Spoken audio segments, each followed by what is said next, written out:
Pioneers of Esports podcast. Get ready. All right, so let's kick this off pretty soon here. What do you think? You think we're about ready? You better hurry, because I don't drink, and I've already had like 2 shots worth of this. And oh God, we're gonna get the start really. slurring. Well, with that said, that's a great introduction. A good way to introduce Robin Mihara. Thank you for joining us. Absolutely, happy to be here. Great. So, one of the first questions that I'm going to want to ask you is, of course, I just want to hear some of the background of what it is. Why did we bring you on this show? Why don't you tell us a little bit about your background? Video game wise, probably the first thing people know about me is the NWC. I came in what I call third, but technically is just third in the most talented age category, 12 to 17. Truth be told, I think I was probably tied with Rich Ambler for 4th best, but a couple players. My high score of that contest was 2.9 million. There were a couple, and I think Rich's was also. And there were a couple guys who were better, but just didn't perform as well. One of them being Jeff Falco, who actually was just a hair worse than Thor, and he was a DAS player of Tetris. Yeah. So in some ways, maybe he was a better player than Thor.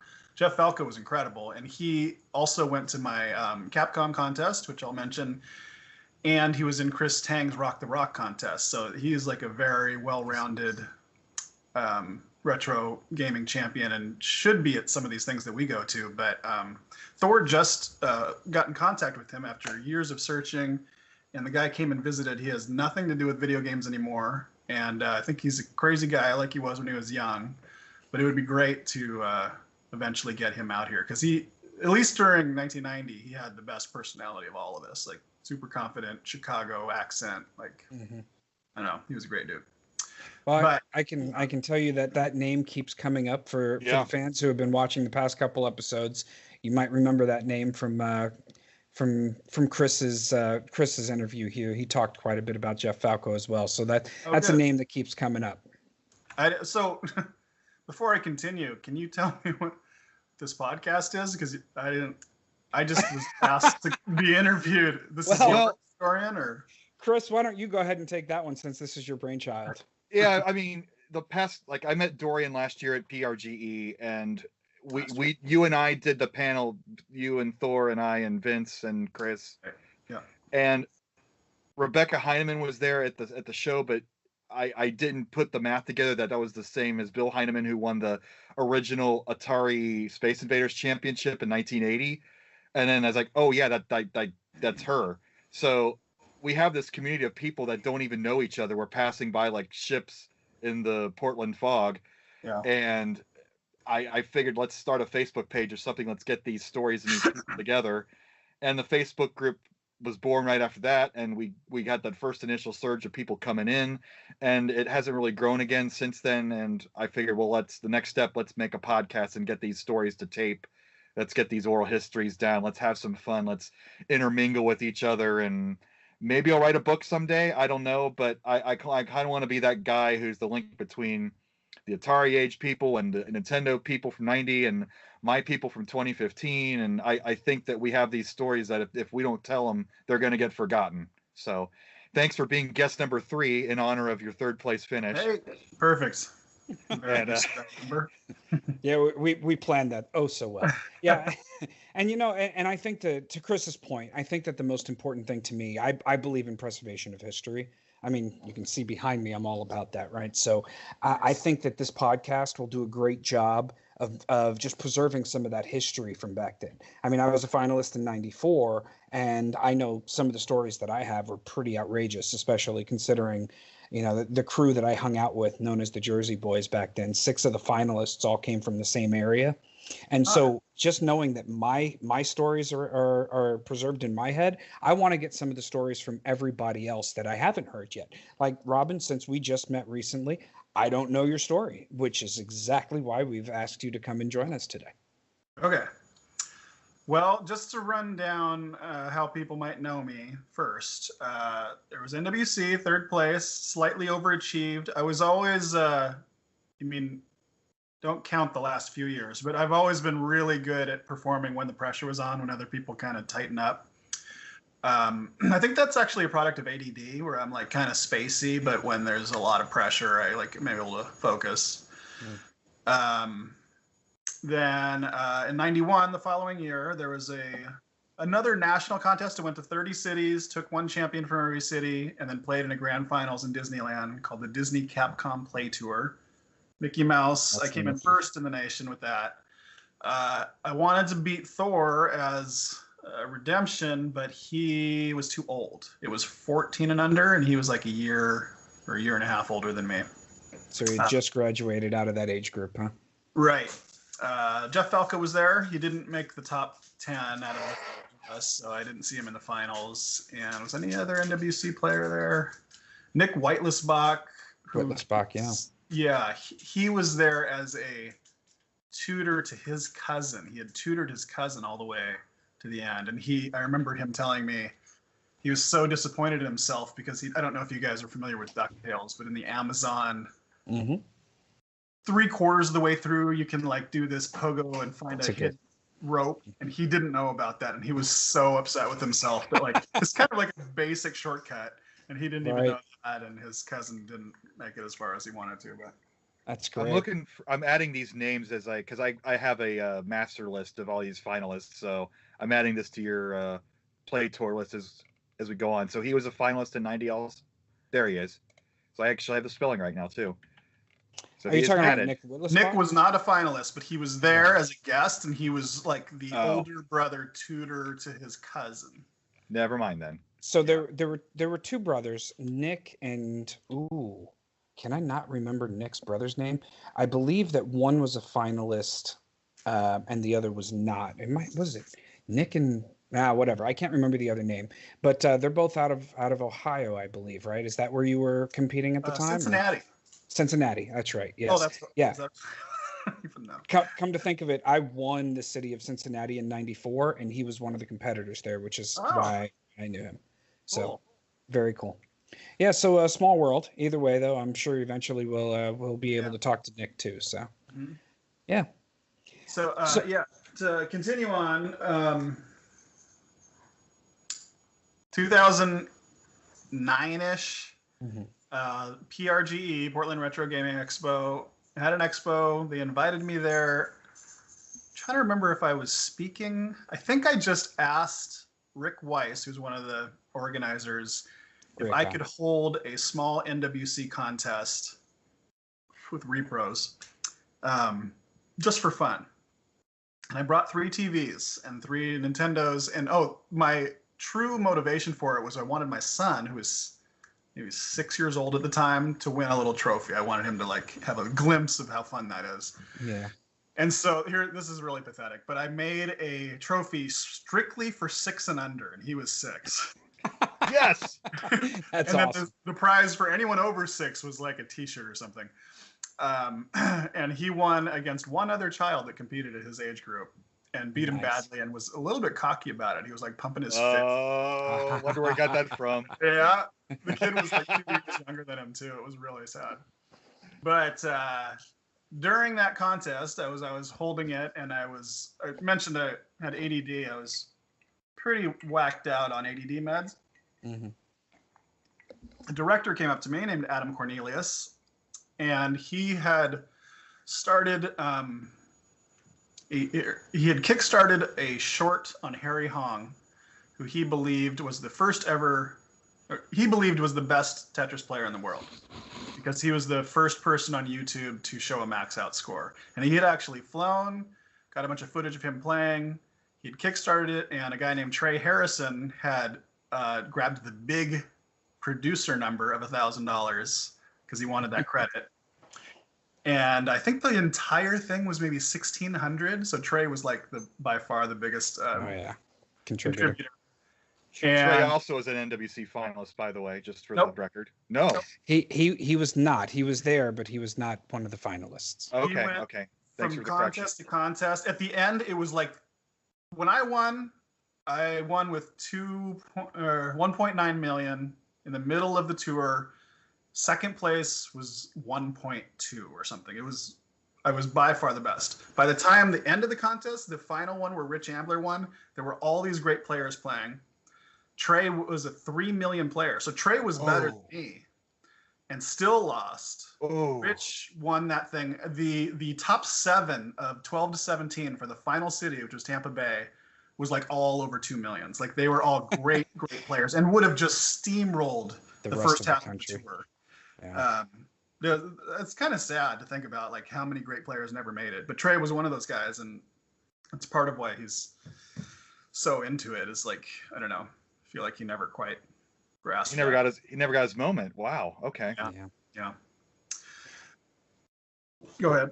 So, why don't you talk to me a little bit about that? You mentioned something that that rings dear to me, which is traveling around to the different shows and whatnot. How many shows did you attend? I went to 3, and that was Portland. My uncle handed me a newspaper and showed me Mario's face, and I had always wanted there to be a contest because I was so good at this stupid machine.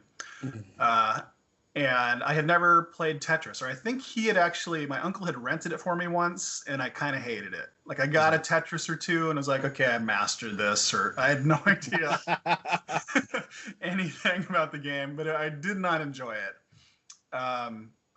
So when the contest started, and I'm not sure if I played Rad Racer, but it's kind of like if you're good at video games, you've played Rad Racer, whether or not you've played it, right? Right. My high was 790,000. I almost broke 800, and that was maybe good enough to win an early city, but in Portland, I think the winning score was 1.1.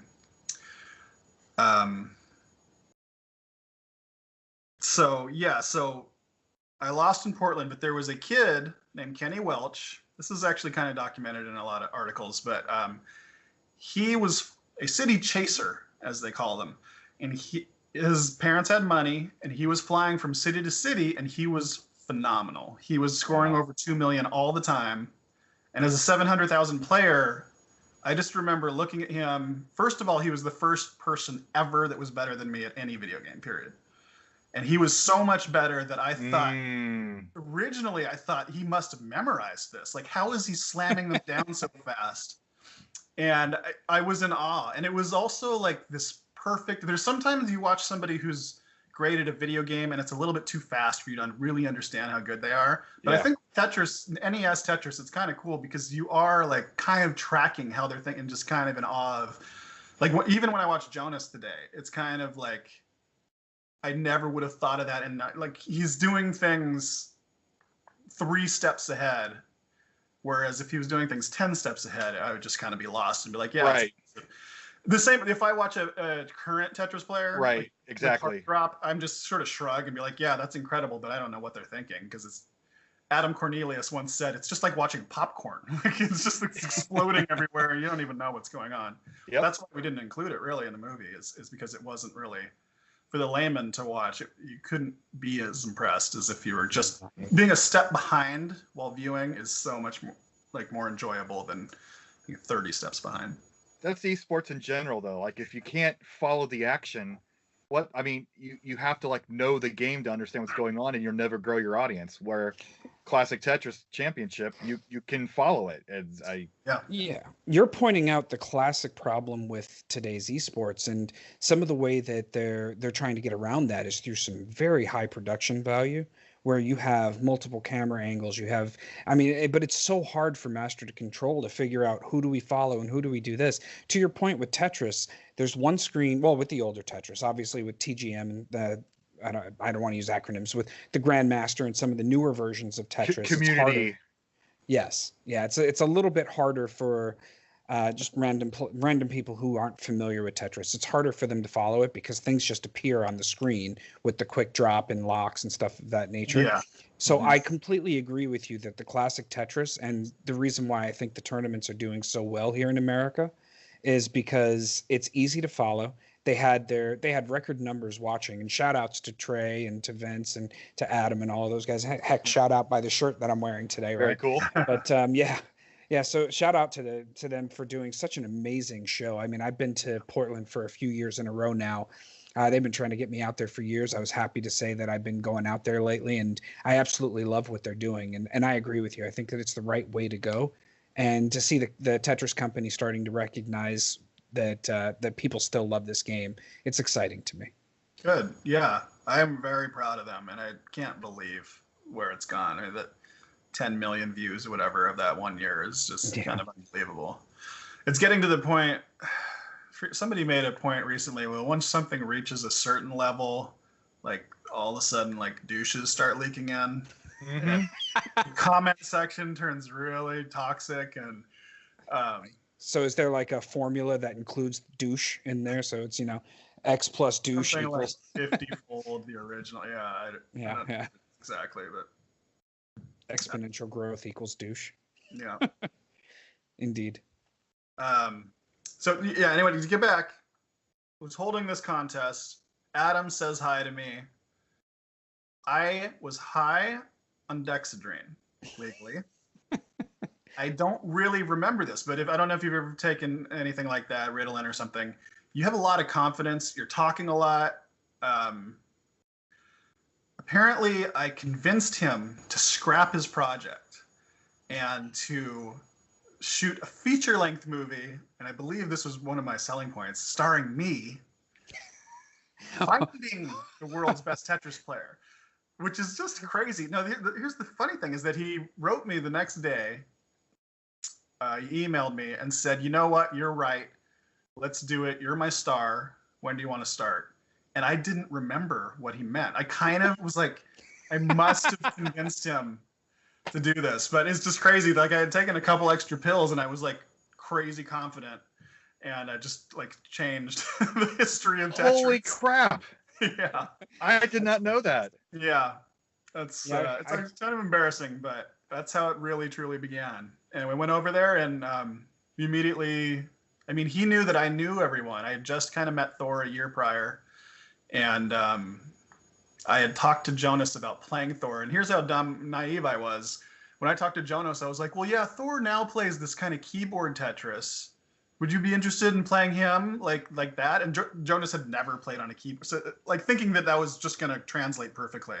Mm-hmm. And Jonas was like, well, I don't really play on a keyboard, but it'd be fun, I guess. But yeah, eventually we realized that NES is the way to do it.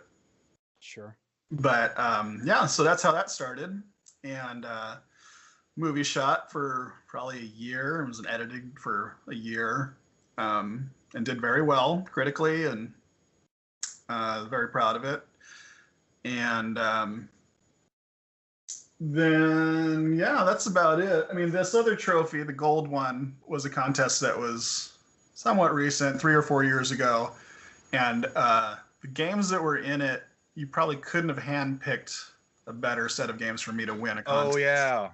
So it was Tetris, which I was already well versed in pressing down really fast, and then Excite Bike. Oh, nice. Which I'm pretty good at, and then Rescue Rangers, which was one of the games that I won in '91. So I took that contest fairly easily. I think that was that gentleman from the Netherlands put that together. Yeah. Retro. So considering the 6-year-old age bracket, did you have any influence on the choice of games? No, this was completely separate. This was all right. Yeah. Few years. So this was just random no, I know it was a different time period, but just random chance that he happened to pick those games. You had no influence on that. I did not. No, all but right, it was kind of crazy, and I was very pleased to see that happen. I think Mike Winsneck, who was an NWC finalist, came in second in that one, and nice. He plays.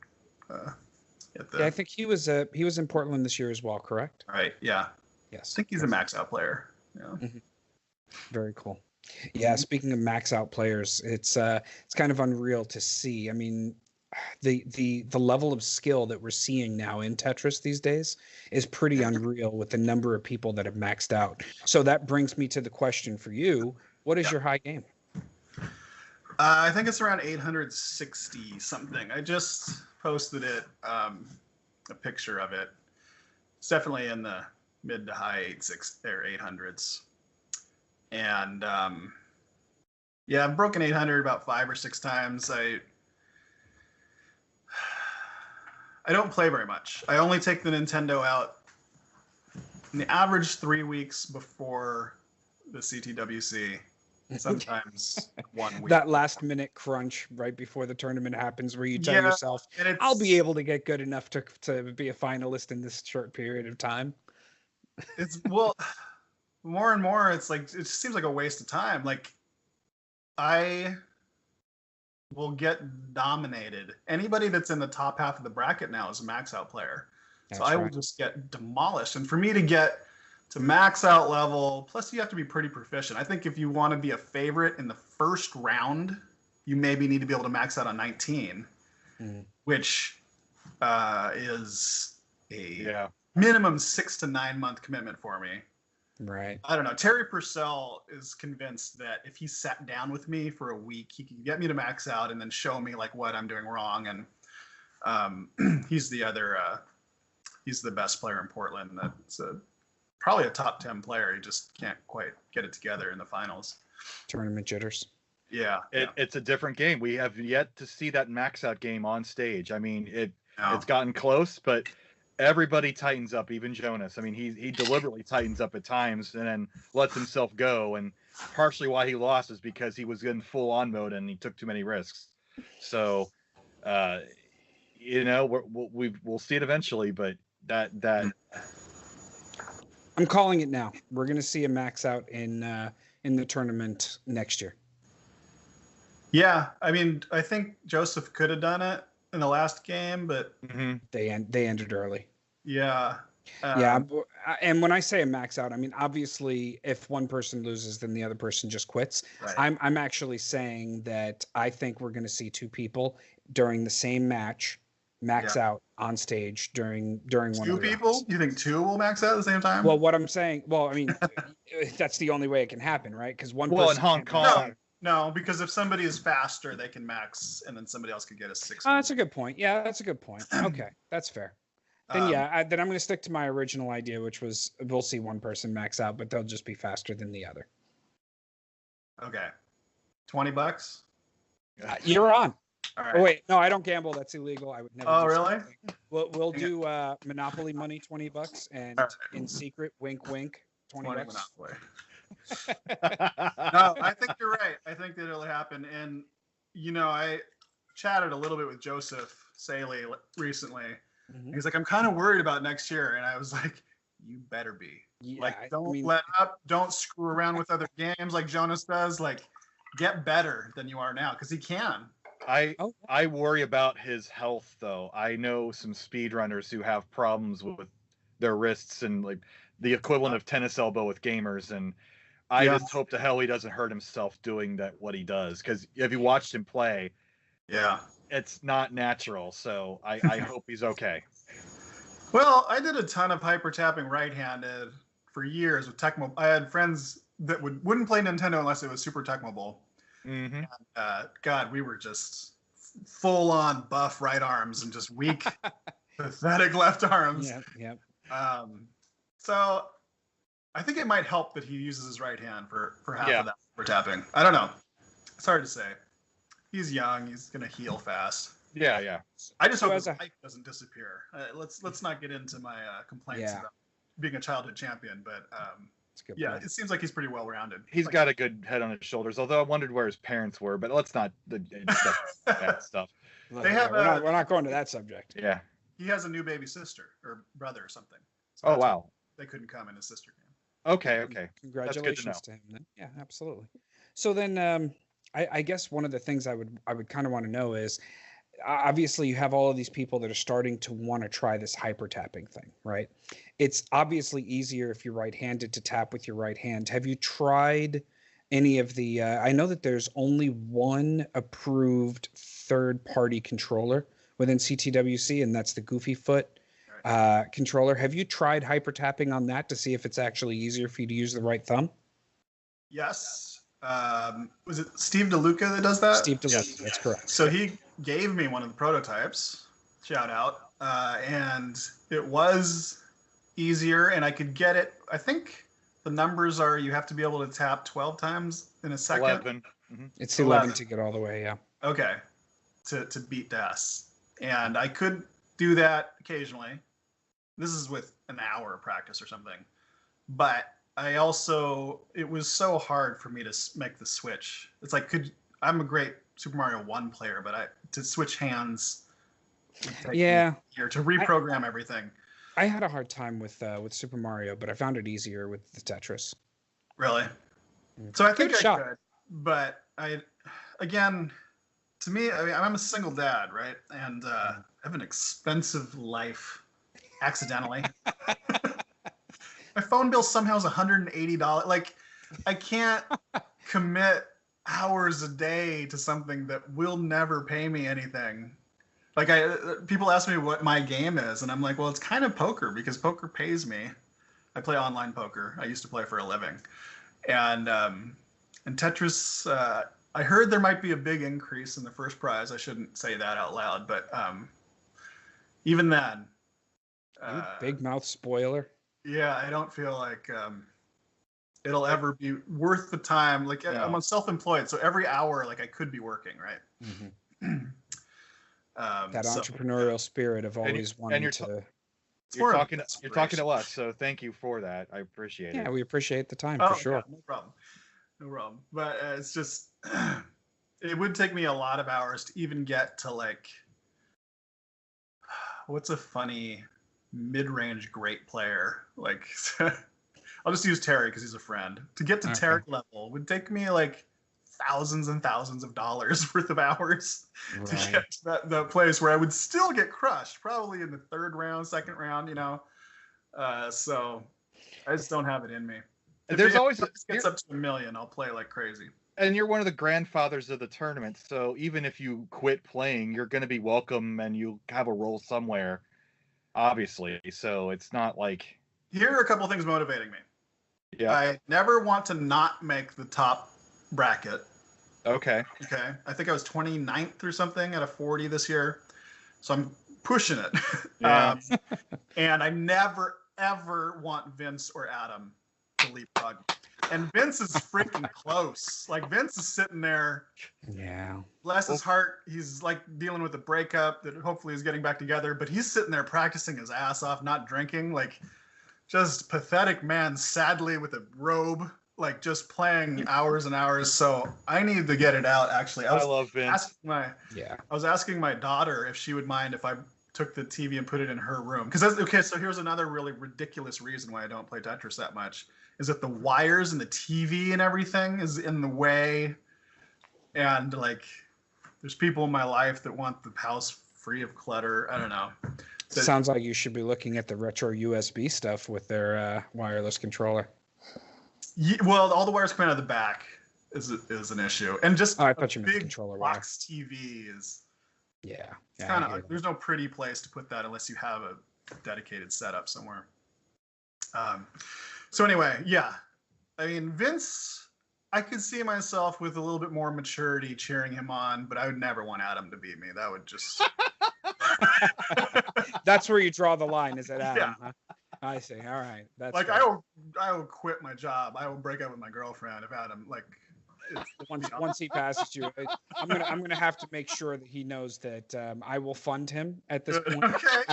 Adam, when you're listening to this, I will go ahead and fund your life for a little while. Just go ahead and quit your job, do whatever you're doing. I want you to get ahead of Robin because I want to challenge him to get back to. I think I'm safe. Adam's in the sixes somewhere.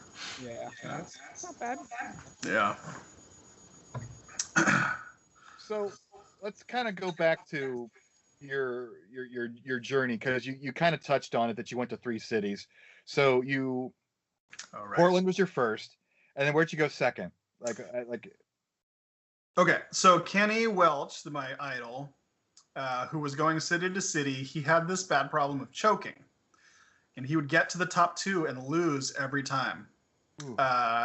I've since then read about people who choke in competitive situations, and it turns out it is 0% their fault. It's just like this weird confluence of neural networks that naturally get a little bit stressed out. So I don't hold it against anyone. If you are that sort of, like, my favorite basketball player when I was a kid was Cliff Robinson, and for the Blazers, and he would choke every playoffs, and it was just so painful. I think he went from like an all-star level to 19% shooting or something.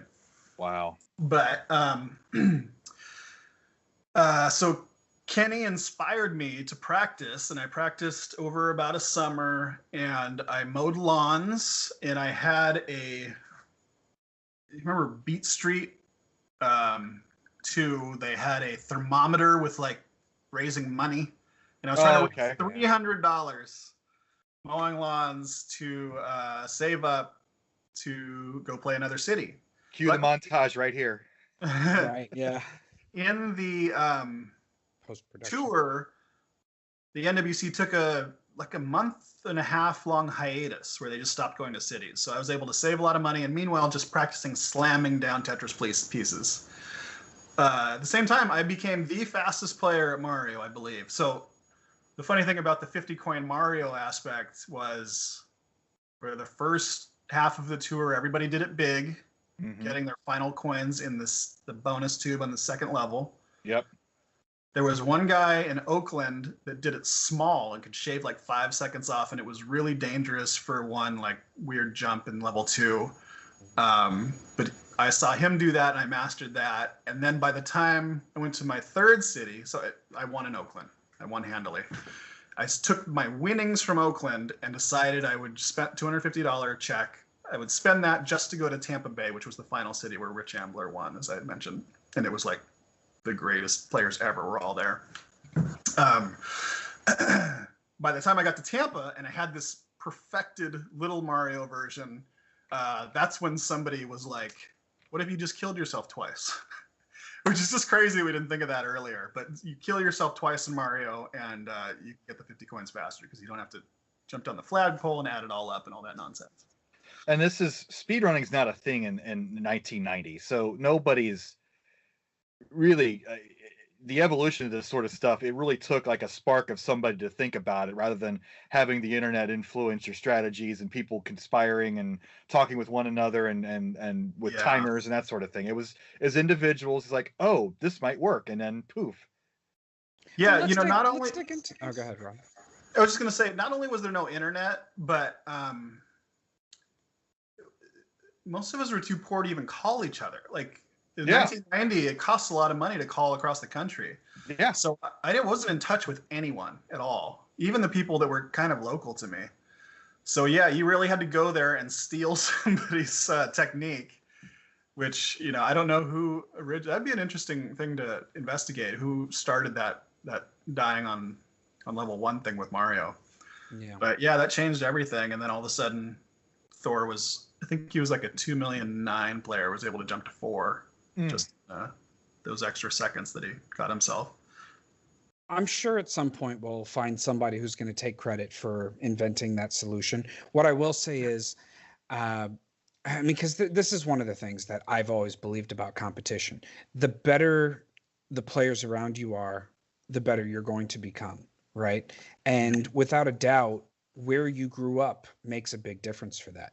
So in your situation, if you're living in, I'm assuming you grew up in the Portland area, there's probably great distance between you and your neighbors and everything like that. It's probably a little harder to kind of get together to challenge each other for the times. One of the things that kind of separated us, I told you, I mentioned a little bit, and a little bit of a spoiler for those that are watching, we will be doing an episode with some of the Powerfest people as well.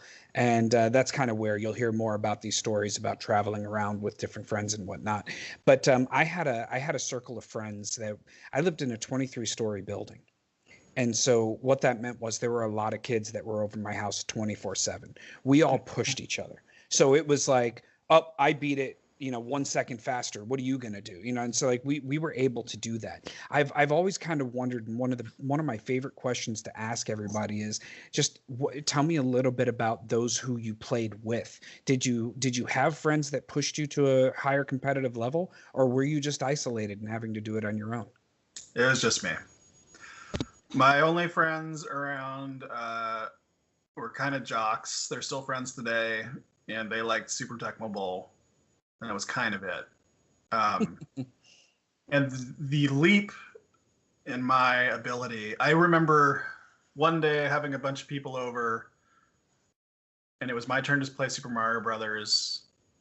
Or like I let them play first, and I like to play Luigi because that's so different.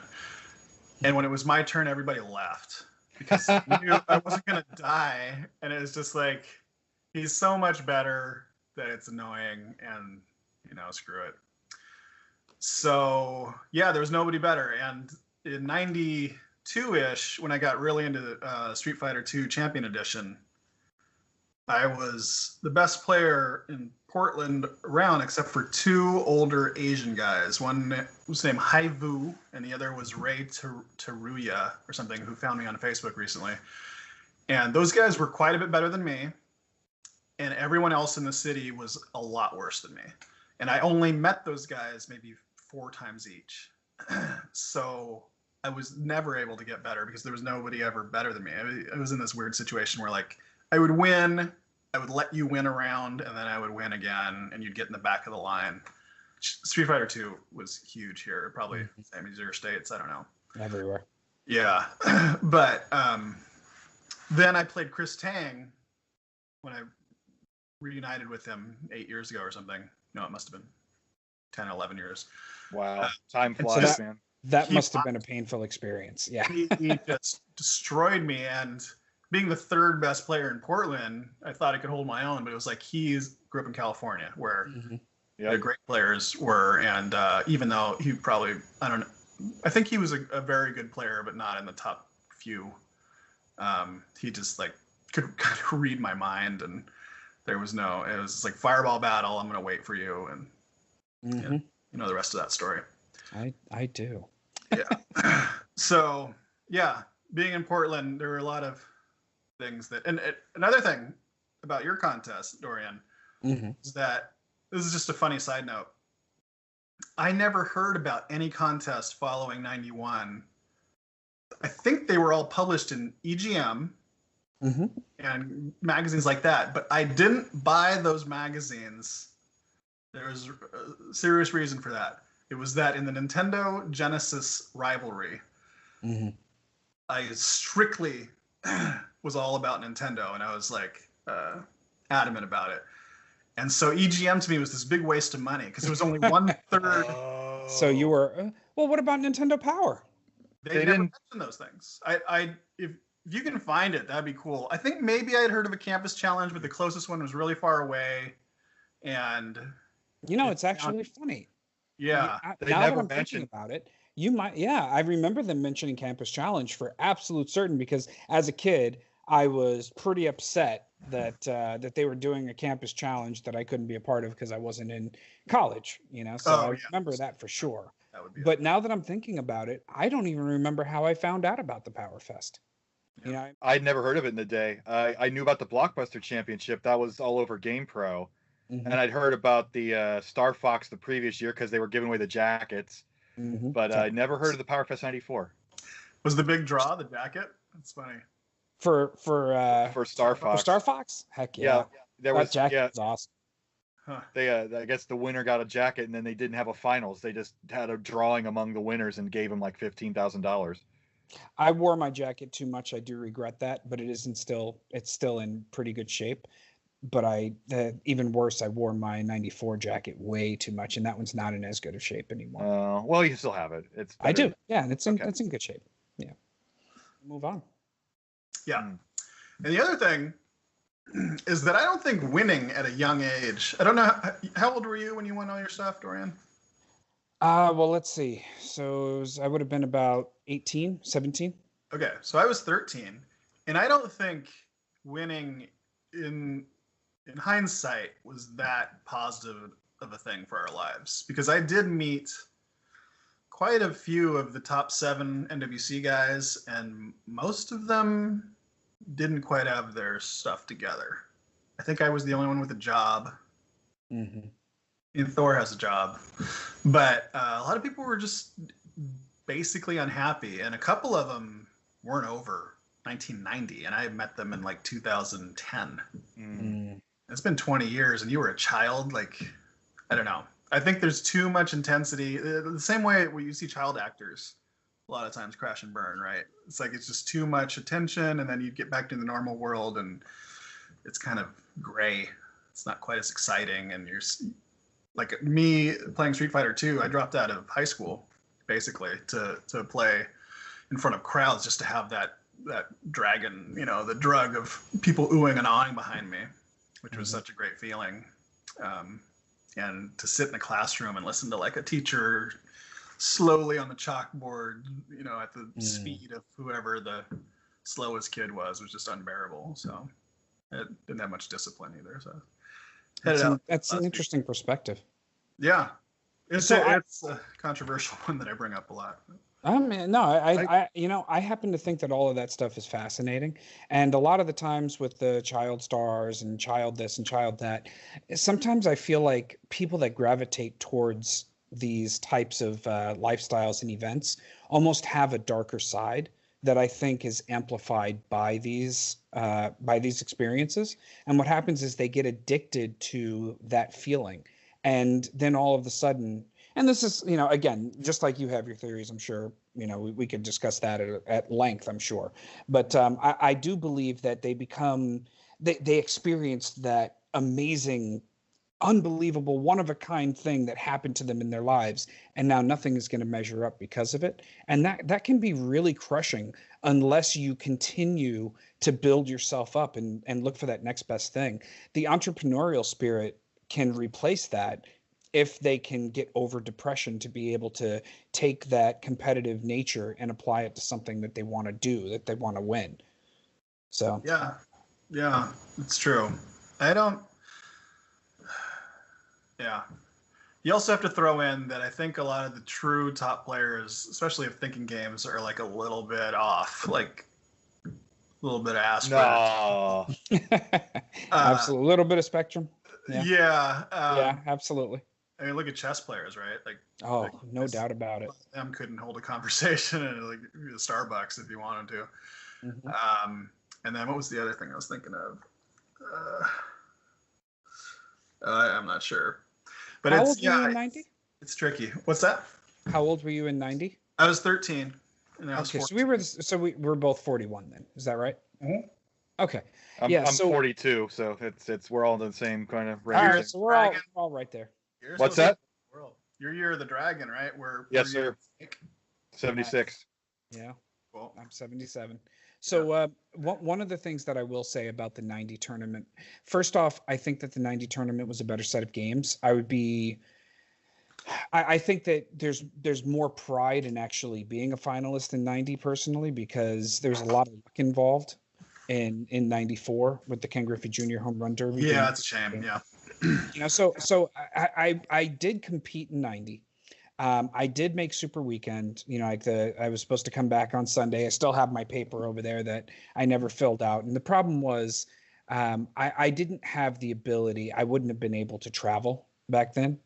So I stepped aside, and, to this day, I still wonder do you remember the format of the tournament where, you qualify on Saturday and then you come back Sunday for that top 7 thing where you can all be on the stage and so on and so forth? Do you remember how that format worked? Yeah. You had 2.5 days, Friday, Saturday, Sunday, to get 200,000 points. You had to score 175,000, which is basically maybe 2 Tetrises on level 0. Right. Maybe 3.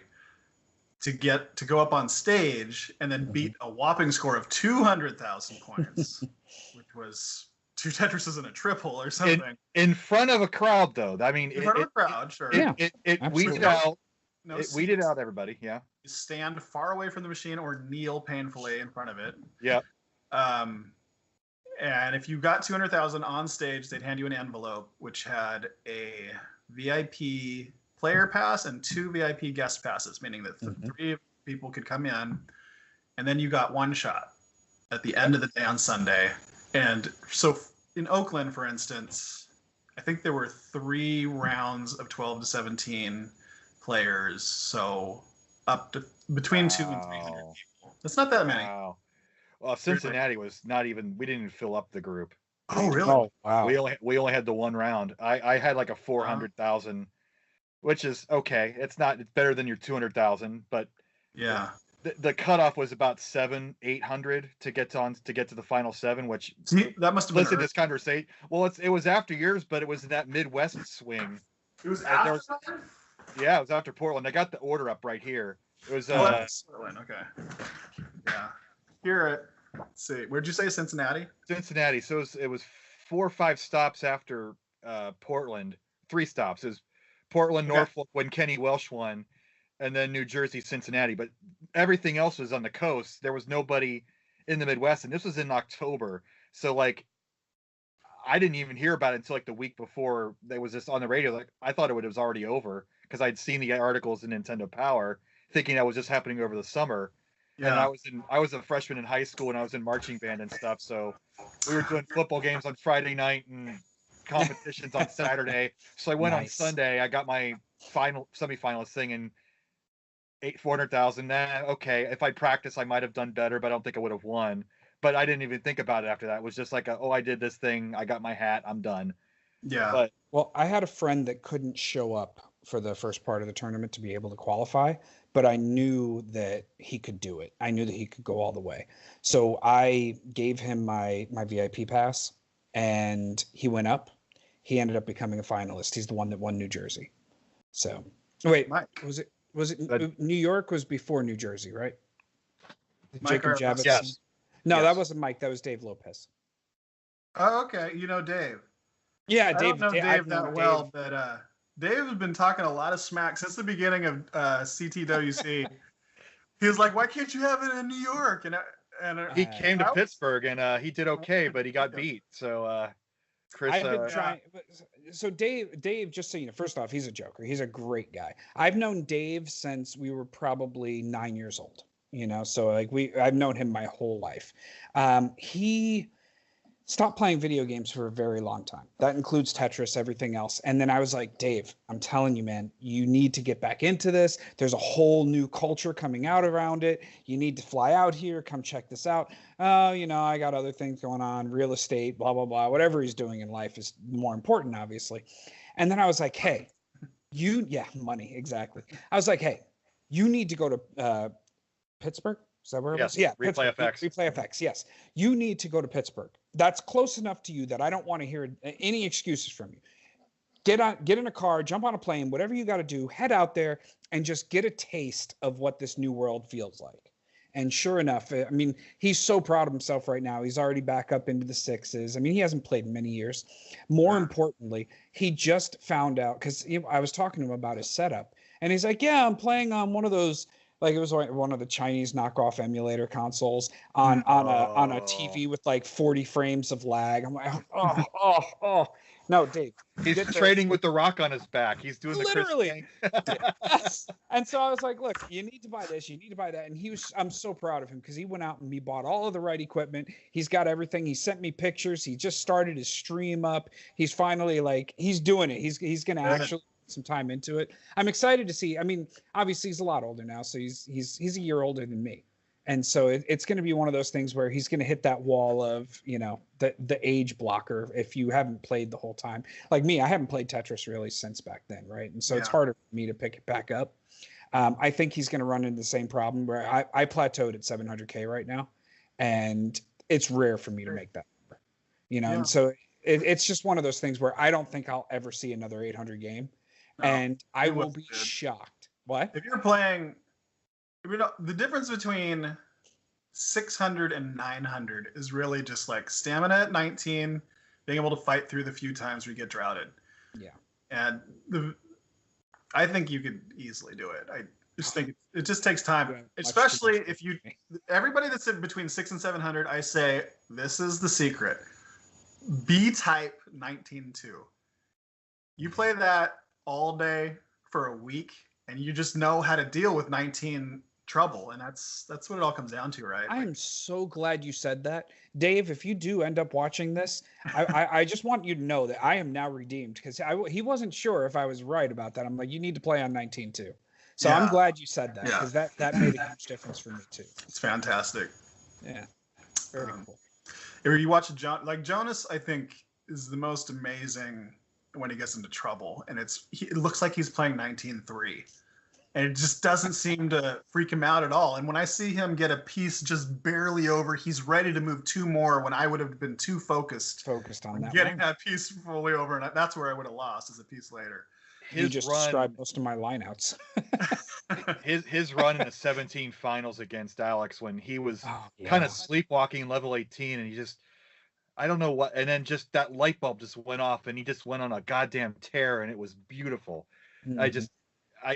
I was waiting for that to happen in this year, but I think he was out of gas. I think he was pushing so hard against all these competitors, and it finally came up. It finally bit him in the butt this one time, and JD walked all over him, and it was great drama. And I'm glad it ended up the way it did, and I think it helped the tournament for JD to win the whole thing. But now this is going to be a war next year, and I cannot wait.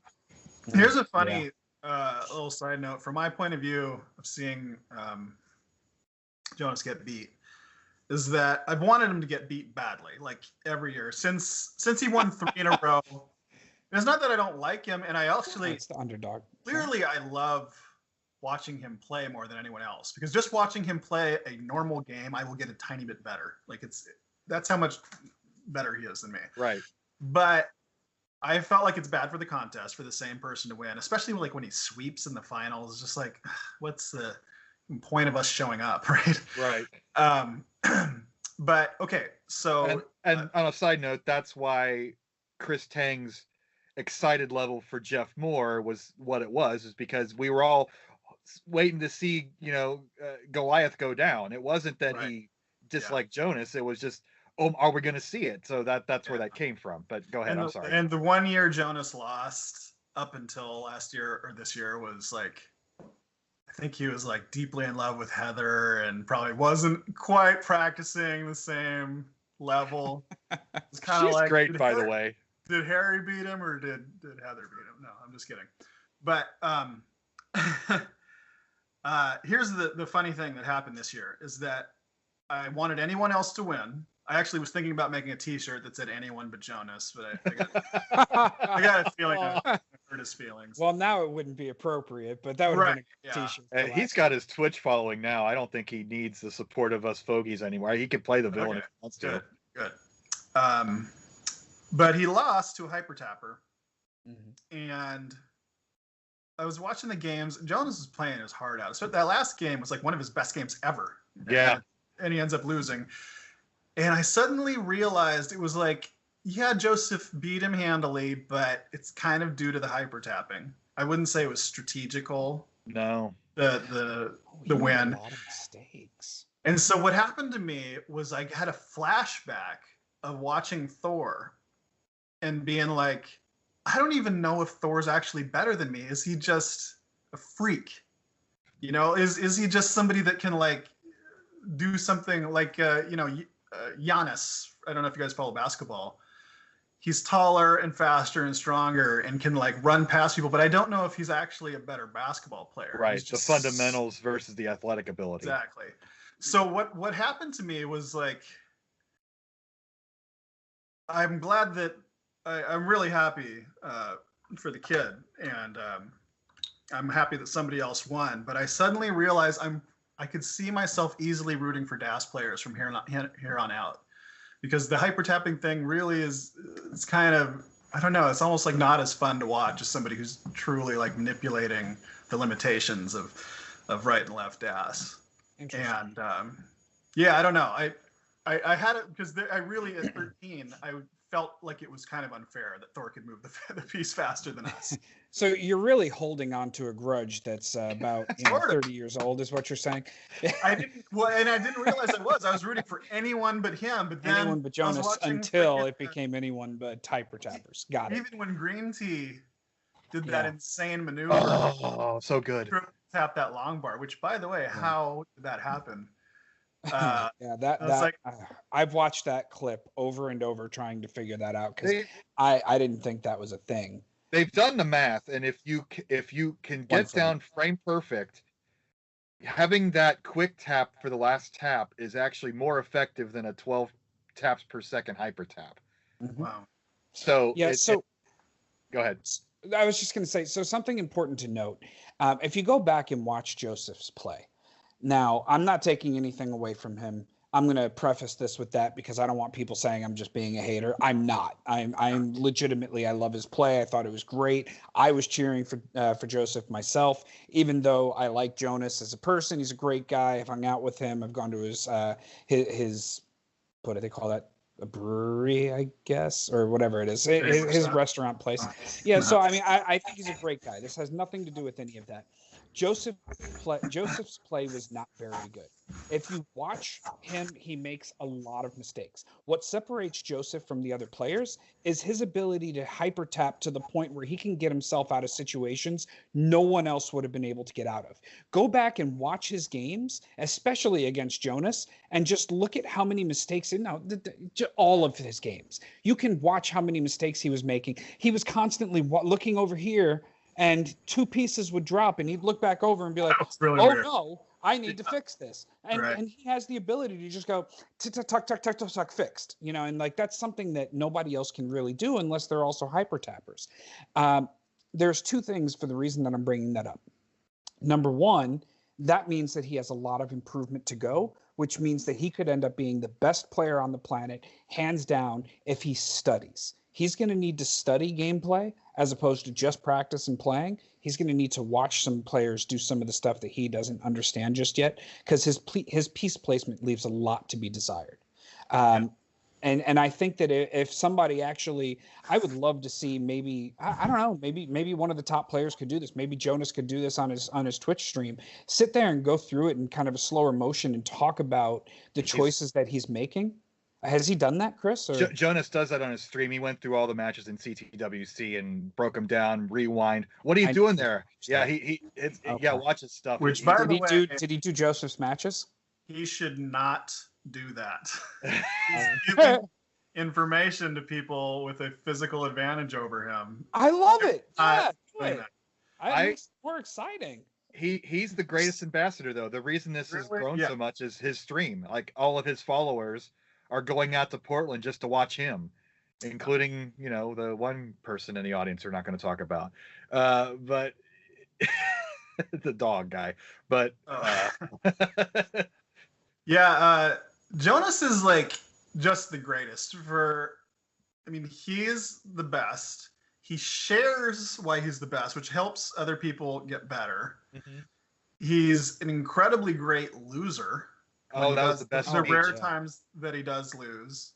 He is this great wife that's like this perfect compliment to him. Like, just everything about him was kind of like this annoyingly perfect champion. He's Flanders. He's Tetris Flanders. Tetris Flanders. Wow, there's a term I don't think I ever thought I would hear. All right, Tetris Flanders. That's all I'm good great. For. I can't play the game. I'll come up with dumb analogies. All right. Yeah. Well, let's we keep veering away from the NWC story, man. But you won in Oakland, and you meet Chris Tang there, and then you get to put the bug in his brain to go down to LA, and he wins the next week down there, and you form a friendship sort of that rekindles in 2009, and then I want to kind of where should we go from here? Do we talk more about the NWC finals or? Well, let's go to the finals. Let's talk about how that went down. So you went to the third trip in Tampa Bay, and like all the gang is probably coalesced around here, right? You're not the only one who's there, right? And I'm the outsider. I don't know anybody. Okay. And I met Jeff Falco there, and we developed a friendship. And he was just the funniest person in the world. Like, I've always really been into comedy. Like, I'm a huge stand-up comedy fan, and he was so funny on the fly that I just wanted to be around him all the time. Like, kids used to come up to him and be like, excuse me, why are you so good? And he would just look at him and be like, I cheat, and just shrug his shoulders. That's great. Yeah, he is fantastic. And he had these stories. Like, he had my mom rolling. Like, my mom would go to all these things with me, and he just would entertain us nonstop. But yeah, I didn't really get to meet Thor. I remember one game just playing. Here's a funny thing about the NWC. This is kind of embarrassing, but I only saw probably 3 players that actually understood the concept of burning. I know that's crazy, but it isn't. for Tetris, even an average player, oh shit, I don't get the long bar, that means I die. And for Thor, for Trey Harrison, and for Jeff Falco, they kind of figured out how you could keep it low while you waited. But it's just crazy that like that was something that was not in the consciousness of Tetris players was burning. The game was only 1 year old, so it wasn't the sophistication wasn't there yet. Yeah, the NES version, right? Yeah. Well, but that's what everybody played. Nobody was, whatever. Yeah. I think I did own it on the Macintosh, but I didn't play it very much. But, Yeah. And they didn't give you more points for a Tetris. What is up with that? That seems like a very obvious bonus. Give you more points for more lines. What the what? All right. So you got the plane tickets to LA in your pocket. I guess do you know the story about the moving from Florida to LA, like how that went down? I don't. I know that it was supposed to be in Florida and it was supposed to be televised nationally. That was a huge deal. And neither of those things happened. It moved to LA at the last minute and the television thing disappeared. That would be a good question to ask Terry Lee Torok, who organized this whole thing, whose information I have. He was supposed to commentate the Ecstasy of Order finals, but he had a prior engagement or something and couldn't show up. But we're glad that he couldn't show up because that's how we got Chris Tang in. Yeah. Yeah. It'd be nice to see him for 10 next year, but that's just a suggestion. I would love so much. Did you see that? What's the announcer's name? Arda Ocal. Did you see that he dressed like Terry Torok? Yeah, I didn't figure it out till the day after. Like I didn't figure it out till later. I was like, please announce when you do the greatest tribute in the history of Tetris.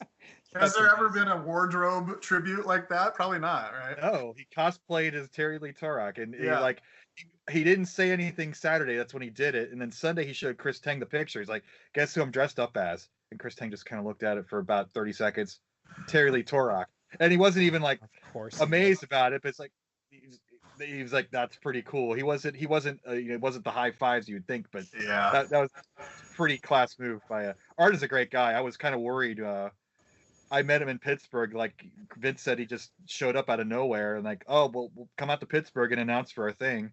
He did it on his own dime. Apparently, he just wanted the eSports cred because he does like NHL '94 tournaments and stuff. And he put up with my unprofessional ass. So I mean, that's all I could ever ask for. And he was great. And he was the perfect role for him, being an interview guy. And eventually, all of us like scenester people are going to get knocked out to the professionals eventually. He's a great guy, and he was really into it. So I think he more than held your own. Well, thank you. He obviously is polished, but I think that all of you guys are like top notch. If you watch Chris Tang the first couple years, super awkward. He's just a sweetheart. But I remember year 2 and 3, the frickin' Richies are heckling so bad that it's got Chris Tang flustered. He doesn't know how to like fight back. Yeah. Joking and insulting him and stuff. Right. But now Chris is the star that he should be, and I'm super happy for him. He even toned down a bit this year because the competition was so good he didn't have to hype it up. Yeah. It really is. The players do the talking, right? It's like It used to be back when we were like playing at level 9. You had to fill dead space, but now it's just like you could sit there and be memorized, and it would be just as entertaining as anything else. Yeah, it's actually getting legitimately harder, and I mean, I'm sure Chris could talk about this since he also does the announcing.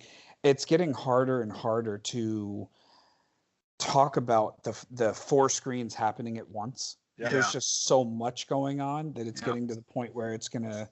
You're starting to just lose sight of the overall what's going on in each game, and I don't know. I don't envy that. I mean, I've done my own share of announcing primarily for fighting games because I've been in that scene for ages. Yeah. So I do not.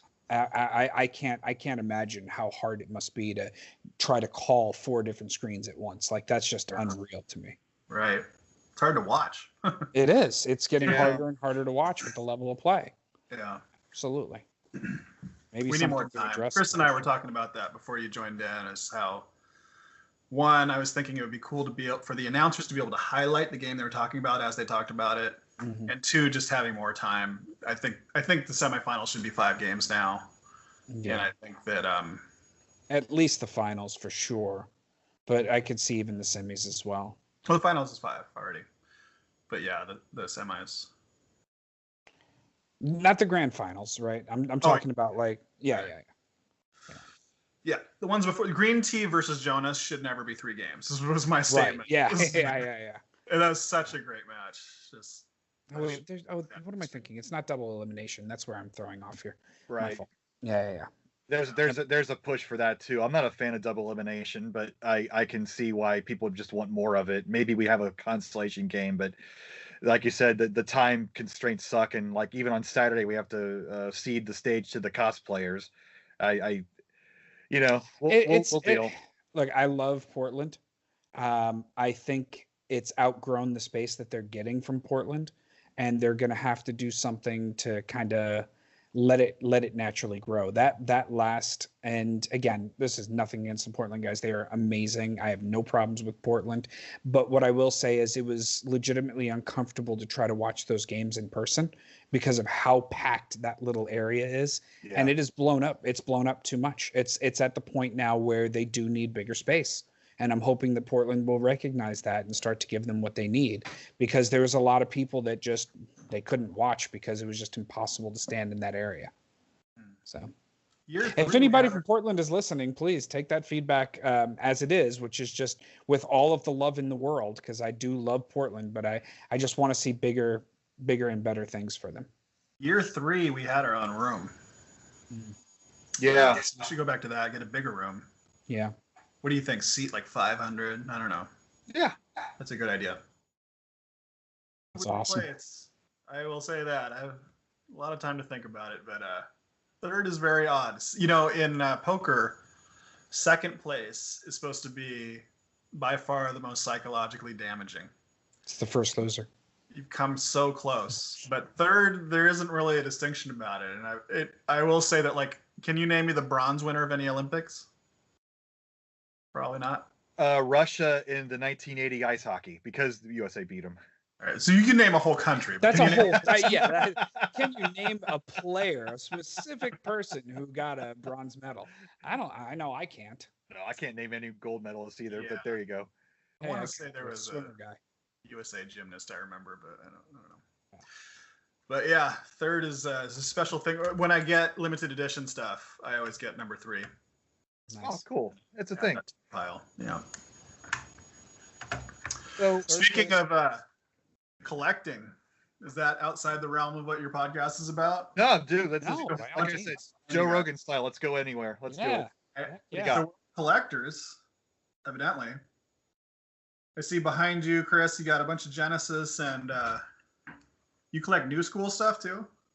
A little bit. I have a PS4 and Xbox, but I don't really collect. I just buy what I'm interested in. You're not a completionist or anything?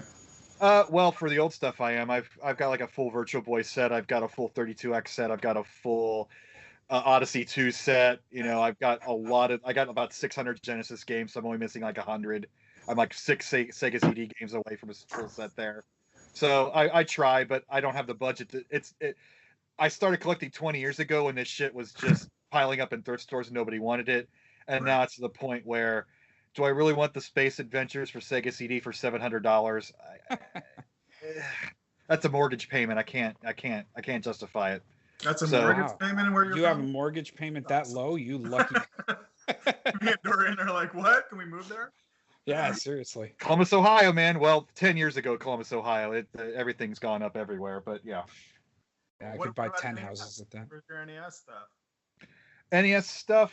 That's how I got the collecting bug in the late 90s, getting into NES stuff.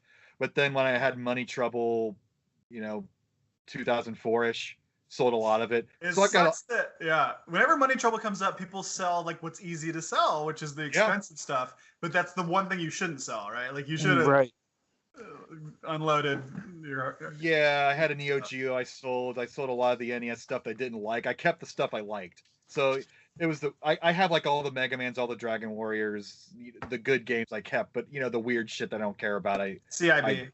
I don't collect box for NES because they have that perfect CD size, and the box are so much more expensive. So I always sell my box to people who want them. Okay. So here's my pride and joy. Cool. You know Oh, what that that must is? be the Powerfest. This is the Powerfest I'm looking cartridge. at. Is that the? Yeah, so it's the Nintendo World Championships 1994 cart. It's a cartridge. Yeah, this is the cartridge. It's a Super Nintendo cartridge. Here, I'll take it out of the little packaging here. Why not? Should We're get all that friends graded. here. You know, they've been trying to talk me into that, especially one of the investors from. Oh no, I'm going to feel so bad if I can't remember the name. Is it WATA? WATA? Yep. Yeah. So he was telling me that I should as well. So it's a Super Nintendo cartridge, standard cartridge. Okay. Sits on top of the system. I've never seen that. That's crazy. It's actually a really cool design. I mean, you can see it has the notches for American systems. On the top, it actually says Nintendo Super Famicom, which I thought was kind of cool, even though it's an American system cart. This was the actual cartridge that was used in not the finals, but in the actual tournaments that went state to state. So this is the 10,000 point variation. There are only 2 of them in the world. The one is the 10,000 point scoring, which is this one, and then there's a 1,000,000 point scoring system out there as well. But those are the only 2 in existence, and they are different ROMs, so technically they're different games, which makes this one of one. The other one does not have the full cartridge. Apparently, the top of it was broken off and long gone. So this is not only the only one of one for the 10,000 point ROM, it is also the only complete one that exists. So this is my pride and joy right here. Thank you for getting that to Retro USB for reproduction purposes too. I know that a lot of collectors, when they have that sort of thing, will sit on it and not share it. So I appreciate that you were. I wasn't the one who did that, but I would have. I absolutely would have. But then again, I also did make copies of it immediately. I copied the ROMs once I got it. So no matter what, it would have happened when it was in my hands. Why? Oh, they destroyed all those damn things. Like there's only one of NCC 91. So there weren't supposed to be any of this cartridge. There was actually a contractor that took one of each of the scorings out and that wasn't supposed to. So he preserved them. I don't know who that person was. If by whatever give him happened, a fucking medal. That's right. Yes, because I mean, again, I believe in preservation, and that to me is just like a travesty that they were all destroyed. Right. So yeah. I'm waiting for that other. The interesting thing, like I was telling the Nintendo Campus Challenge 91, there's only one copy in existence, and it's been dumped. And the piece arrangement in Dr. Mario is the same every time. What I would like to know is if there's other copies, if it's the same piece arrangement, or if there were variations, just like your variation with the Powerfest there. But right. we probably will never know. But we at least have something, and because of 91, that's where the 2015 version came from, and that's why I'm sitting here, because I got my second chance at age 38, so I didn't get to be that child kid. I got to be the overgrown kid who pretended to be 13 again for a day. So everybody's awesome. stories are a little different. Yeah. I love Dr. Mario. I actually liked the 2015 tournament layout. I thought that it was pretty good. Obviously, I would have liked it to be more cities over a longer period of time. That's some of the feedback that I did give Nintendo directly. They actually, I was with Trey at the time, and I feel bad that I can't remember his name, but the guy who ran the tournaments overall from Nintendo, the Treehouse guy. He saw Eric. Yes, Eric. Yeah, what was his last name? Eric something. But I'm on following Twitter. But yeah, that guy. He left. He left Nintendo shortly after that too. He did. It was right after. But he saw Trey and I, and he actually asked to take a picture with us, and we're like, well, yeah, we'd like to take a picture with you. I mean, he was an awesome guy, and he sat down with us for a good 20 minutes to get feedback from us, to talk about what they could have done better and everything else. And you could see that some of the stuff in 2017. They were starting to implement some of it, right? Like in Chicago, where I won, the high scoreboard was a piece of yellow paper stuck to the cell phone accessory aisle. Yeah, that was it. So 17, they had a tour. They had flat screens at the scoreboard. They had a whole setup. You could go and play demos and stuff. They completely overhauled it and made it not quite 90 level, but at least it was an actual display that they spent money on. Whereas 15 was just such an afterthought. It was so low. I hate shitting on it because that was my one time thing, and the finals were amazing out in LA. But wow, that's so. They couldn't even get a computer to put the score on. It was a sheet of yellow paper. But yeah. But I do wonder what it would have been like if Eric hadn't left. Like I think that he was going to make a lot of changes that just didn't get translated once he left. So Eric, if you're out there listening, thanks for taking all of the feedback. Sorry it didn't happen, but such is life. Let's see here. So we were in the collecting bug. Yeah, like the thing is, when I started, I was buying cheap stuff that everybody's throwing it out. So nowadays I like collecting like Game Boy and PlayStation 1 and weird systems from the early 80s that nobody remembers. I bought in Portland this year. I bought a AMF 1000 or whatever that's called. Is the most ridiculous bullshit system that was 5 years too old when it came out in '82. But I like the weird stuff now. It's just interesting mentally for me, whereas a typical boring NES game just doesn't really do it for me. So I gotta chase the high now. What was that? Do you ever play these obscure systems or? Yeah. So rather than miserly sitting on all this stuff in my basement, when I moved into this house, I started a hexadecathlon, based on hexadecimal. So it's like a 16 game video game tournament, but I just bring out the weirdest shit. I'll have a Vectrex, I'll have a Virtual Boy. I'll bring out the weird fun games that I think are interesting every year. And this thing has been growing. It doesn't even fit in my basement anymore. I hold it in a local arcade place now. So it's like I have fun with this stuff, and this whole sharing culture that I started just with my friends here. A bunch of us went up to NWC in Chicago, and that's how I won the damn thing. So me opening up my collection to other people is kind of how I got to sitting here with you guys. So collecting's important. Plus, the reason NWC came back at all is because the cartridge was so collectible and made the news every time somebody sold one for 10 grand and it would make the news. That got Nintendo's name out there, and they thought, ooh, publicity. So thanks to the collectors, we're also sitting here, and maybe our stories will get told. So I shut everybody up with that one. Yeah, I mean, at the end of the day, we have to understand it as a business, and we want them to do well, and we want them to keep having these tournaments. And in order for that to happen, well, there's got to be enough publicity behind it. So let's just keep pushing these stories. Let's keep talking about why it was an amazing time. Let's talk about 15. Let's talk about 17. Let's talk about everything. Let's make sure that Nintendo gets as much publicity from doing these as possible so that they keep doing more. Absolutely. I have a suggestion for Nintendo. The problem with the 1990 NWC, to me, was that if you had money, or in Thor's case, he didn't have much money, but he was homeschooled, you could go city to city to city and get way better than everyone else. When Thor's first city, he never broke 1 million. Right. And I was a 3-city person. Thor was 8 or 9. Jeff Falca was 8 or 9. Kenny Welsh was probably 15 cities. Rich Ambler was 8 or 9, and he won in the last possible city. So everyone that was better than me, quote unquote, was basically just more practiced. What I always thought Nintendo should have done, and would be great for their bottom line, was to make a contest, and instead of giving an advantage to people that could travel, was to just release a contest competition card, charge $50 for it. Yep. Let you practice at home. They'll make a fortune, and that's the only way you can really practice is to do that. They changed Tetris, right? They made it like an advanced level every 5 lines instead of every 10. Right. Yeah, I think that's the way to do it. There's a way to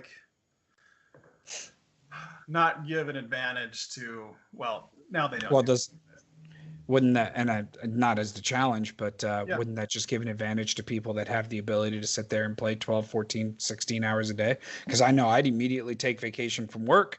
That's it. I'm done. I'm going to sit home. I'm just going to play. Hey, boss, I broke my leg. Sorry. Yeah. But that's, I mean, practicing, I don't think is quite as like the same advantage as just having enough money to disappear and I hear you. Follow. I don't know. I mean, practice is the way you're supposed to get better at everything. So I don't see that as quite like the. I feel like they missed an opportunity to make it fair for everyone. Got it. Eric Peterson, by the way, that's the guy. Yeah, that was his last name. Eric with a K. Yep. Mm-hmm. That was so him. there you go. Great guy. Where were we? Let's go in a little more into the Disney thing. So just because you're probably going to be the only person we come across who you won the whole damn thing. So you're the goddamn champ. So let's celebrate your championship. And glad somebody is. Hey, dude, you won something. I mean that. There it is. Yeah, no one's even heard about it. It's sad. But that's an awesome trophy, man. It was a good contest. Those are great games. Yeah. Like they released that Disney collection for PS4 and Switch maybe, or Xbox, or whatever it was. It was most of those games, and it's kind of surprising that they didn't go and dig up information about this stuff. But that's Capcom for you, that they don't even they probably never realized they even did it. But one really cool thing about that contest that I don't think has been done before is that Talespin was unreleased. So there was a huge part of the contest where like it was truly how good are you at video games, period. You can't sit at home. And then another interesting thing was where you got all your points in Talespin was the bonus rounds. It was basically all in level 1. There's 2 bonus rounds. But in the finals, because it was unreleased, they tweaked it and made the bonus round completely different to where, like, I think in the prototype, which I own, side note, cool. sale, $10,000. Cool. In the original prototype, which we played in the regionals, it was, I don't remember Baloo's little nephew, but he was on a pogo stick getting fruit. I think this is what I'm saying it right. And then in the finals, just out of the blue, it was that same kid on a hoverboard or a hovering floating thing, and it would push you, whereas the version we had all practiced on, you went at your own speed. Right. And then all of a sudden they switched it, and I ended up getting pushed off of the bonus round. I have it all on videotape. Oh wow. Gathering this fruit, and I thought it was done. I was like, oh my God, it automatically scrolled, and that just took me out of the bonus round, and I thought it was over, but luckily I made the top 10 and then moved on. But it's pretty cool. Like, I have the Josh Byerly, you guys might know, collector, and huge gamer fanatic. He bought the prototype and gave it to me as a gift because he knew that it was in my history. Yeah. That's awesome. amazing. Yeah. I own that. I should probably dump it. How do you dump things? You guys are smarter than me. I don't know how that works. Send it to someone? We will help you out with that. In fact, if you end up coming out for Retro City Fest, I'll make sure that that's one of the things that we do for you is to get that done. Because you're right. Those ROMs eventually go bad. They have a shelf life. They will die. And then that's it. It's gone forever. So it doesn't make sense to hold on to it forever. So yeah, we'll get that done for you. You can keep the only copy so that way you know that it's the only one out there. Okay. So yeah, I'd like to make it out there. That'd be fun. Yeah, absolutely. Love to have it. So so this went to like malls and stuff. That I'm just trying to get the sense of the competition itself. Did it feel low rent? I mean, yes. Nothing's ever going to feel like 90. Seemed like it was it seemed like it was probably about as big as the Campus Challenge. Okay. I don't think I've seen footage of like the regional kind of qualifying time of the Campus Challenge, but it was really like maybe there were 50 to 100 kids that went reading it in the paper, and the rest of the competitors were kind of just strolling through the mall. Right. Like, oh, I like Nintendo. In Portland, there were two twins, Brian Aslin and Kelly Aslin, that were freaking good. And okay, it sounds like I make excuses, but I swear to God, I'd never played Rescue Rangers. I owned DuckTales, and obviously I hadn't played Talespin. I came in second in Portland. Okay. And then I did the chicken shit maneuver, which is to go to the next city, and I dominated there. Yeah, so I beat the guy who beat me in the first city was Brian. He was really good. He actually just interviewed me recently for some media stuff he's doing in school. Yeah, it was so much smaller. It was kind of bad. I think there were 10 stations as opposed to the NWC's 100. Right. And there's no stage. No. There were some celebrities, which was funny. There was this show for kids in the morning called Wake, Rattle, and Roll, as opposed to Shake, Rattle, and Roll. Do you remember that? No. I do. You do? Vaguely, So, but yes. Disney Channel? No, just regular No. TV. Yeah. Let me look at this kid's name. It was like he had an acronym name. I'm going to be able to think of it. No, I will frickin' buy you lunch if you can think of his name. R.J. Williams. Williams. Yep, that was it. A boy named Sam Baxter, played by R.J. Williams, and his robot, the acronym DEX, which stands I didn't even Digital remember that. Electronic Cassette-Headed Kinetics System. That's great. Anyway, so this guy was there and kind of making friends. He was trying to feel out who was the best.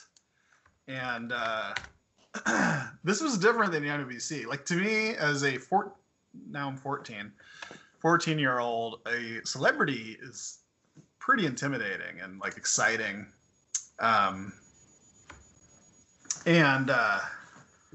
just remember him meeting me and saying hi, but really kind of being sort of attracted to this kid, Andy, who was also incredibly good. This is the city that I won in Tacoma, Washington. And then the finals happened, and Andy was in my first bracket, and I won in Rescue Rangers using Andy's own technique. Still feel bad about it. Don't. That's awesome. Yeah. Every time I win, it's like I stole something. But yeah, I used his own technique, but I was better naturally. And I just remember RJ running up to me and be like, "Yeah, man," and high-fiving me and all this stuff. And like all of a sudden, he was my best buddy, and just ignored the guy he had been friends with the entire It felt kind of weird, but yeah. And then so I took that one. And then I always found it strange that the other twin, Kelly Aslin, didn't follow a city and do the same thing. But I guess some people just weren't into that. Like, I don't know. I loved the whole travel and meet up with friends thing. I thought that was actually better than the competition, honestly. Mm-hmm. Well, yeah. It's all about the trip, really, for a lot of this stuff. You know, The people, yeah. It's pretty incredible. Speaking of celebrities, did you meet who did you meet in NWC finals? Was Howard Phillips and any of those guys there? Did Miyamoto come to this thing? Who was there for the finals? I didn't know who Miyamoto was until like very recently. So I don't know. Howard Phillips was at many regionals. I met him briefly just for a picture in Oakland, and I think he went to a lot of them. He was a solid player, like a 1,000,005 player or something. Yeah. And that was back when like 2.5 was the max. Right. And at the finals, my mom sat next to one of the Beach Boys' wives because one of the Beach Boys was competing. Nell Carter from Give me a break. Give me a break. Yeah. Good. That's nice. She was there. Sylvester Stallone's son. And I remember him about to be being interviewed, and he handed a woman his gum. And she put it in her hand and went, "Oh, thanks." And me just being like, wow.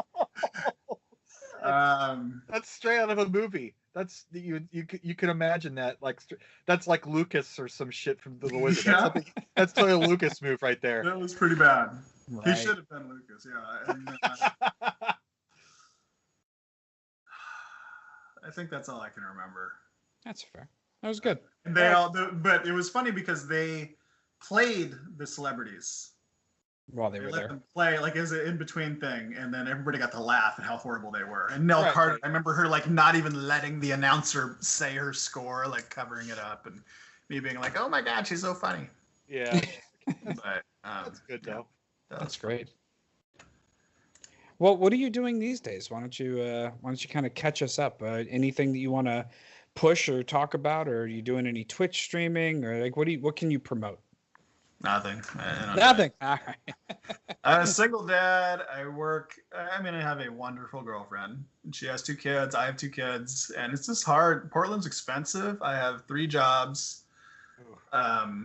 One of them being Nintendo related. I buy and sell retro video games, but I don't actually sell very often. I'm too attached to the stuff I I buy. was just gonna say, what's your website? We'll go on there and take a look, right? I don't have a site. You Got can it. find my eBay stuff is, what is my name right now? I think it's just Ecstasy of Order. Okay, great. But the prices are high. You ever like Well- price it too high because you actually don't want to sell it? Yeah, I was gonna say, well, that's part of the problem of being a collector and trying to sell. It's like, yeah, so I'm really attached to this. I'll only sell it if I'm gonna get what it's worth, you know? Yeah. So. I did make a Nintendo Campus Challenge 25th anniversary. Yes. I think there's only 3 left, and the last one somebody bought it now for $220. There you I only go. made 25 of them, so it's like it's a no-brainer because it will be worth more someday. I made Steven it. Lucas edition. We have to give credit to the man. Yeah, Stephen Lucas. I made an NWC 25th anniversary, and I made 250 of those. Those flew off the shelf. Wow. I remember I that, think yeah. it's less, but those were all signed by Thor and me. Mhm. And it's just like I changed the ROM slightly to where like your Mario's running through a black world, like the motif is black and gold. Mhm. Yep. Yeah, those were cool looking cartridges too. You get a You've heard of them? those. Thank Sorry? you. You've heard of them? Oh yeah, yeah. It's Honored, the yeah. it's the black cartridge that had the Yeah. gold sticker on the front, right? Yeah, Yeah, I remember. that's cool. Those are done by Bunny Boy. He's super Yeah, genius. and Like, Bunny Boy is amazing. yeah. Yeah. Sadly, he doesn't return my calls when I want like other things done. But, He's done a few favors for me, so I have absolutely nothing bad to say about Bunny Boy. He Oh, is the man. he's awesome. Yeah, and I also sell Transformers on that side. And yes, here's a little tip, heads up. I think that as far as undervalued collectibles, PS2 sealed, you can get in super rare stuff for under $50. Mm-hmm. With the only grading companies that it's going to matter in a few years, WATA, Yeah. they're far more. Their grades are based on the box and not the wrap, and because PS2 is hard plastic, everything is going to grade high. Right. So I just think, games like Wizardry Mhm. and there's some that are expensive but aren't that rare, like Final Fantasy X and Kingdom Hearts.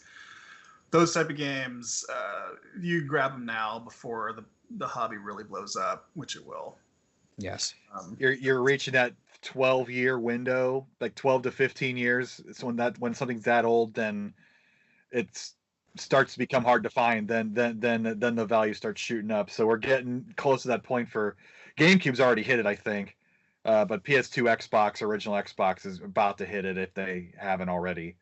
Yeah, and the reason I chose PS2 over GameCube is because GameCube is just like this Y-fold cellophane seal that has nothing else distinguishing it from a fake. So I'm just afraid that a DVD Y-fold seal machine can fake those. Whereas PS2 I think it's 2005, has that hologram strip on the top that CDs use. Yeah. God of War is a example of a game that year there were some released without the hologram strip and some with, and so obviously you want the one that's easier to verify.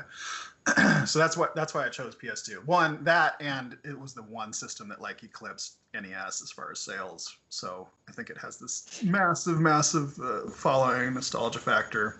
Yeah, as people start to get older, I think that you're right. They're going to start to want to collect those. What's going to be interesting is figuring out that whole shelf life of a CD thing, right? Yeah, I don't know anything about that. Are they going to die too? CDs are more prone to actually degrading over time than even the memory chips are. So it's going to be interesting to see how that plays out. I mostly collect PS2 or sealed, so probably never find out my stuff. No air, no nothing. So who knows? Maybe those would be fine forever. There's no way to tell. All right. If you go ahead. I was just gonna say, if you go back and try to use some of your older burn discs, you'll start to notice that those degraded faster because they were. Oh yeah. Oh man. You know? So CDs from the late '80s, early '90s, those are starting to degrade a lot, like music CDs. So I'm still that guy who buys the dollar CDs from the thrift store and stuff because I'd rather have that than buy digital music or download bullshit. So look at you, you're such a that guy. Yeah, fuck me.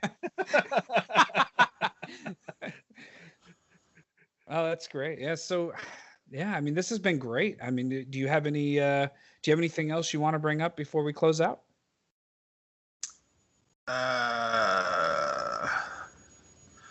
Well, I used to always point out that in the NWC, the people that were better than me had the means to go to more cities. So pound for pound, I believe maybe I was the best player in the world. And therefore possibly the best of all time.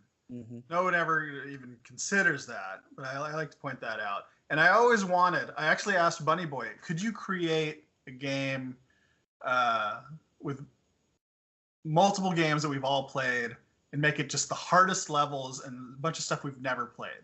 Because I think that's the ultimate test. It's kind of like your NWC, where they were like, we're going to surprise you with something you can't practice. It's a reality show, yeah. Yeah, and I thought that was fun. If there was a contest where it was like brand new game, like The Wizard, that I would succeed at that. Now, sadly, I made those claims, cockiness 10 years ago, and I don't even know if I could hang now. If you saw me play Red Dead Redemption 2, you would laugh hysterically at how bad my reflexes are. Like, I am so terrible at video games now. Kind of getting back to that, back to Jonas again. What do you think like with athletes, they start to deteriorate early 30s to mid 30s? What do you think it is with video games? When does the hand-eye coordination start to deteriorate? Because you have to have a high level to play that well. When does that start to go south? When do you think that is? I don't know. Well, I'm 41 and I'm not at it. I think that, I just think it's a physical limitation. I think that Jonas, in one of those review videos, pointed out that Corion's a 41-year-old hyper tapper and he could be getting fatigued in the later rounds. Yeah. Whereas Joseph is not. And Thor, if I could betray his confidence a little bit, he was actually kind of attempting to come back last year, but he started for a few weeks and he would send me like shots of him 600,000, 800,000, like getting close because he has to really warm up. Oh yeah. And he wrote me at one point and was like, it's not coming back like it used to. Like for the movie, I asked him, can you please do this for the end of the movie? Oh, thank you for doing that. That's the highlight of the whole damn movie. Yeah. Kind of a boring ending if he didn't do that. How did he do that with the damn wire in front of the screen? That is like my biggest pet peeve. Yeah. Oh my gosh. That was the ultimate handicap, right? Some dude's knocking the door. What a fucking baller right there. Sorry the cussing again, but somebody else did that. I think Jonas used to play with the wire in front. Oh, God. I don't know how people can do that. What if that's the secret? Like those are the two best players. Right. Throw something in front that makes you focus harder. Apparently. But yeah, I think he gave it kind of a half-hearted attempt, and he realized it was going to be a lot harder than previous years, where it only took him a few weeks before, and he just decided not to. Thor's an enigma. He's always going through some rough stuff. But So physically, I think at our age, it's getting a little rough to do super fast moving stuff. But mentally, I don't see Jonas slowing down. No. He's mentally the best player, right? So I am curious about Green Tea, and I'm curious about how good Joseph can be. He's early 20s, right? Yeah. Yeah. I think between Green Tea and Jonas, which one of those guys is going to hyper tap first? I'm going to just decide to, and then it's going to be them and Joseph for a while. Just like that's going to be the new Harry Hong. And you think Jonas is in the lab sitting there hyper tapping all day, trying to figure out if that's going to be a thing? I've tuned into Twitch. I think he's not doing it this year. Yeah. I think he should. Maybe he's doing it. You can't change your game after playing like Harry tried to go not pressing down. I think that messed with his game too much. I think he's got to go back to what got him to the dance. I don't think if you're that pro that you can completely change your strategy and reach the same level of success. Maybe I don't know. I'm a commentator. What the hell do I know? But Harry's change was from a vicious argument with me. Hmm. He died the year before against Matt Bucco. That match was incredible. Yeah. Bucco had this great advantage because Harry had died so much earlier, and Bucco could kind of plan his last 3 Tetrises before the kill screen. And it was actually Adam that really pointed it out to me. Adam came up to me and was like, "This is like the 3rd time Harry, I won't say probably, but maybe died because he presses down so fast. Like somebody had the opportunity to wait and see what they needed." And I was like, you know what? You're kind of right. And I got drunk at the after party. And it was like, Harry, you need to stop pressing down. Like, not to mention on 18, I average probably 3 times before transition where I see the next piece and then I can change direction. But if I'm slamming down, I don't do that. Right? And that's actually kind of a big deal, especially, you're playing slope and stack and stuff. And so we got into an argument and it turned into this thing where like we were fighting and everybody kind of stopped talking and moved into the hall where we were to listen to the conversation. And I don't know if I convinced him, but I was like earnestly saying, I'm not insulting you. I just think it would help you if you stop pressing down to stop giving these players advantages, especially when you're so close to Jonas and I know how much it hurts. And he told me like, okay, next year I'll try, but I'm not going to freaking play that way for 11 months. I'll start trying a month before practice. I don't think it's enough. Right. Because you got to be. You can't change your style that short. When I play Dr. Mario, if I don't focus, I start to like daydream if I go on autopilot or whatever. And I got to imagine that pushing down keeps people from going into that autopilot daydream mode. Yeah, I can see that.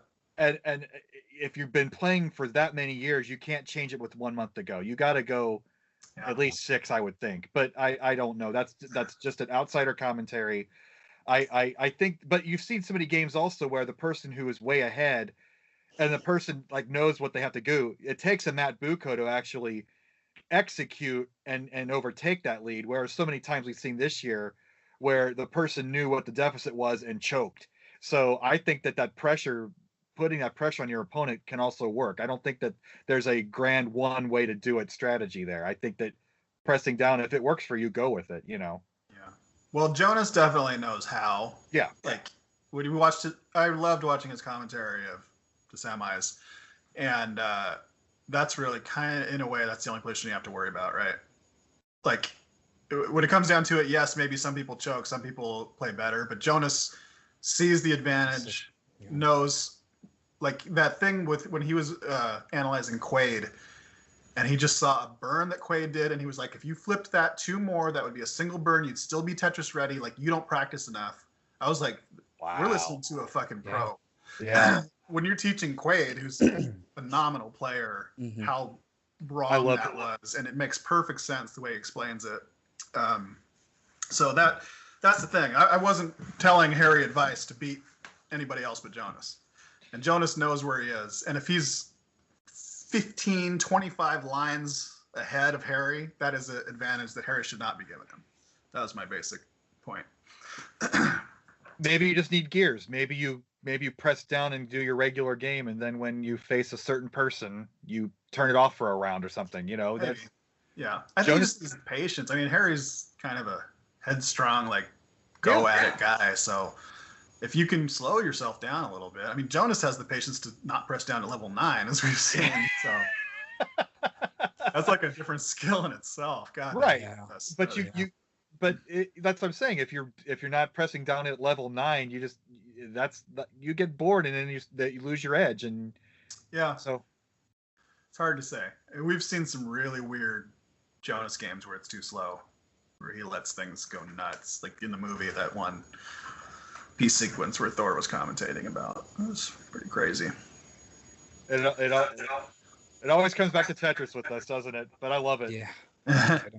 Another a little note: Jonas has never died pre-19, has he? As weird as his boards get, I don't think he's ever once died before the transition. I bet you you're probably right. He's probably still lost in single digits. I think even total rounds. I don't think he's even gotten to 10 losses yet. Wow. Oh right, yeah. It's just oof. What a beast! I'm so happy to be part of this community. I'm glad that everybody's let me in and do my little part, and so thanks. That's all I got to say. Like that meeting in 2011 in that stupid parking garage, and here we are today. Yeah, no kidding. Well, you guys are great, man. Got to keep it going. Well, thank you so much for joining us. I think that this has been awesome, and it's been good to kind of hear your side of things. And I'm sure we'll do a follow-up session at some point and kind of hit some more topics. And who knows, maybe even do like some kind of a reunion thing someday, huh? Yeah. Maybe like a Retro City Fest, do another reunion of some more of the Powerfest and, well, Nintendo World Championships, Powerfest, whatever you want to call it. Yeah, so for sure. We should play for prizes like what you got behind you. It'd be awesome. Yeah, sure. NBA Live 96. Oh yeah, there you go. There's a good prize. Absolutely. Yeah. Like Tetris. Awesome. Oh, you don't have me on there. Is that Joseph? No, that's actually signed by Alexi and cool. why can't I remember his name? What's the president of the Tetris company? Hank. Yeah, Hank Rogers. That's right. Yeah, Hank Rogers and Alexi President both signed that for me. Awesome. That's cool stuff. Yeah. All right, we'll play for that someday. Awesome. All right, man. Well, thank you so much for joining us. It's been a real pleasure. Okay. Chris, thank you much. I will see everybody later. Okay, Next somebody time. link me to this so that I can watch it someday.